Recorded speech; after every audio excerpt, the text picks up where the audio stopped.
This is the new Jeep Wagoneer L. It's one of two extended wheelbase versions of the Wagoneer and the Grand Wagoneer, both of which come with the L suffix indicating its longer length. And that longer length is increased by 7 inches in the wheelbase and a full foot in overall length. That doesn't get you a whole lot of extra space for seating, but it does get you quite a bit more cargo space. It gets you to just over 44 cubic feet behind the third row seat and brings you up to just over 88 cubic feet with the rear seat down. You'll also be able to put an entire 4x8 sheet of plywood down flat in the back of this with all the seats down.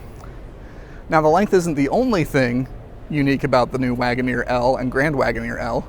They're both the first to receive Stellantis' new twin-turbo inline-6 engine. It's called the Hurricane.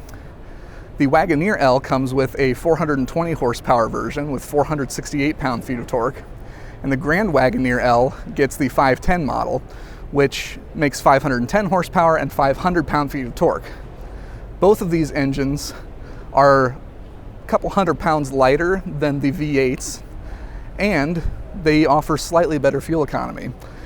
Gets an extra 1 mile per gallon combined in their respective models compared with their V8s. Now, the V8s aren't gone. You'll still be able to get the 5.7 liter in the regular Wagoneer and the 6.4 liter in the Grand Wagoneer L. Pricing is not yet available, but should come out sooner, close to when these vehicles go on sale.